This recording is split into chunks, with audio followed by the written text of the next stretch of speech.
je m'appelle Camille. Gaëlle, Philomène. Nous participons au concours Bâticiel avec 12 autres élèves de notre club.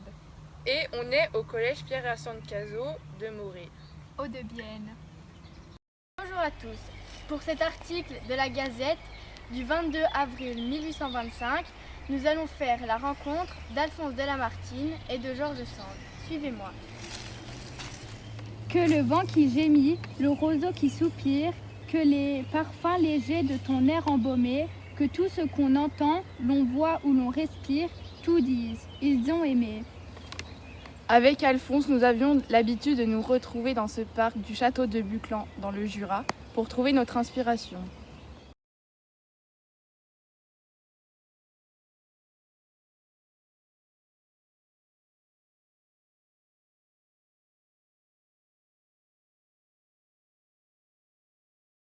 Le château aurait été construit à la fin du XVIIIe siècle.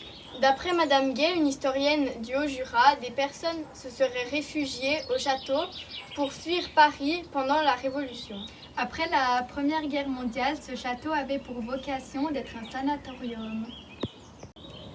Après la Seconde Guerre mondiale, ce bâtiment était une colonie qui accueillait les enfants de combattants décédés au front pour qu'ils puissent manger à leur faim. Après quelques années d'abandon, plusieurs propriétaires se sont succédés, dont les derniers en 2014, avant que le château brûle.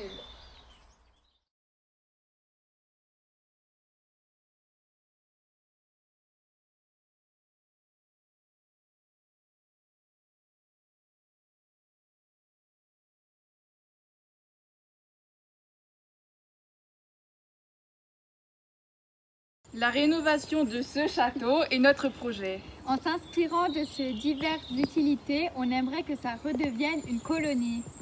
Il serait doté d'un espace culturel. Un espace culturel qui met en valeur la littérature jurassienne. Dans le château, avant l'incendie, chaque étage était constitué de bois. Mais pour notre rénovation, nous avons opté pour une dalle en béton. Pour comprendre les différentes étapes, nous avons fait appel à Cédric Zoz, qui est responsable d'une entreprise en maçonnerie à Saint-Lupicin. Concernant la rénovation du toit, nous avons réfléchi au pour et au contre de la charpente traditionnelle. Les avantages sont qu'elle dure dans le temps, elle est esthétique et les combles sont aménageables.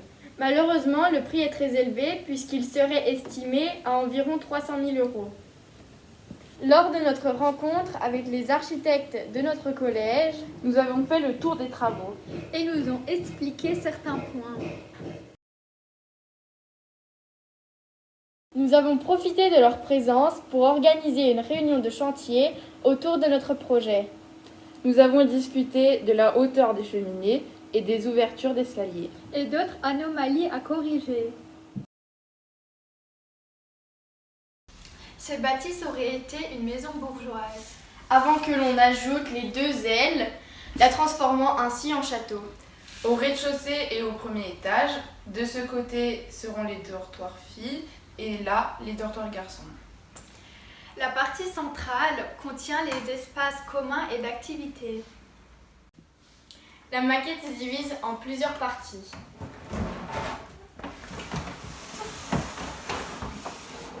Que nous allons vous présenter.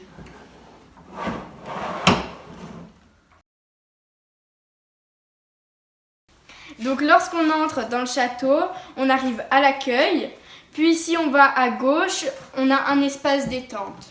Là, il y a le self et sa cuisine, l'escalier de secours et le dortoir adapté PMR pour les garçons. Ici, le dortoir adapté PMR pour les filles, l'ascenseur, l'escalier de secours et l'infirmerie. Et ici, une chapelle qui était présente à l'origine du château. Et enfin, les escaliers pour monter à l'étage qui ne sont pas représentés sur la maquette. Et nous voilà au premier étage. Comme au rez-de-chaussée, on retrouve 2 dortoirs, un garçon et une fille. Pour le côté pédagogique, 2 salles de classe. Il y a aussi 4 salles d'escape game basées sur la littérature. Et une salle de contrôle qui, comme son nom l'indique, est relié aux salles d'escape game pour les contrôler. Un local technique ainsi que des sanitaires adaptés PMR. Et enfin, comme vous pouvez le voir, la maquette est automatisée sous Arduino.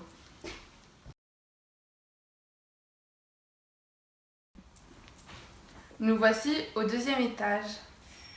Comme pour les étages précédents, on retrouve 2 dortoirs pour les accompagnants. Ici, nous avons la laverie, un bureau pour le responsable et une salle de réunion. Un musée avec son annexe et 2 appartements qui sont à disposition des employés.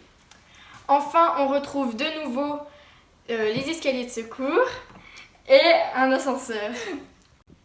Le musée sera dédié à l'histoire du château et au patrimoine jurassien.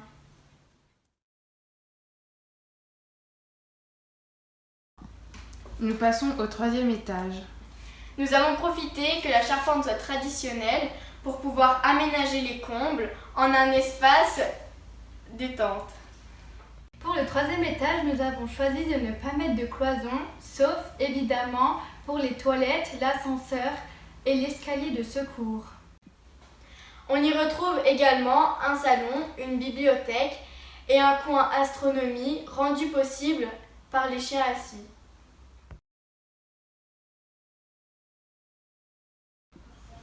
On a appris à monter une cloison avec des rails, des montants et du contreplaqué. Vous pourrez retrouver une vidéo détaillant tout cela en annexe.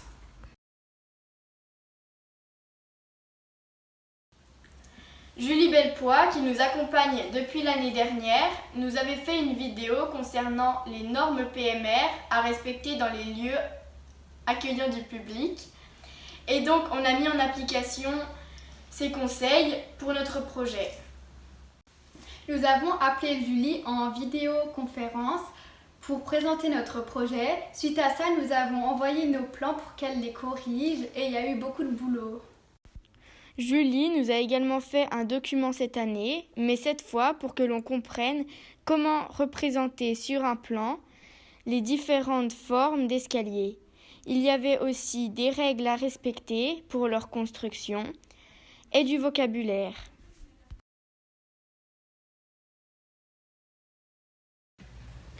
Comme vous avez pu le remarquer, le château est domotisé. En voici un exemple avec l'éclairage qui change en fonction de la lumière.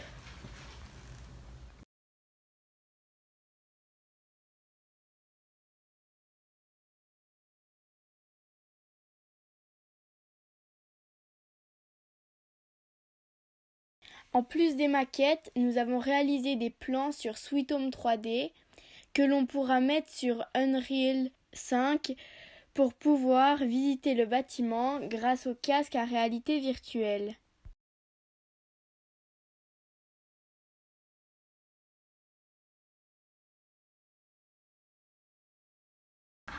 En conclusion, Ce projet nous a permis d'apprendre de nouvelles connaissances sur le bâtiment. De plus, nous avons fait la rencontre de professionnels. enfin, ça nous a permis de nous revoir malgré le confinement.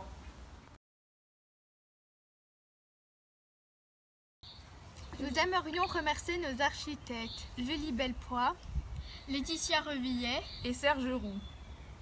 nous voulons aussi remercier nos historiens Mario Dilguet.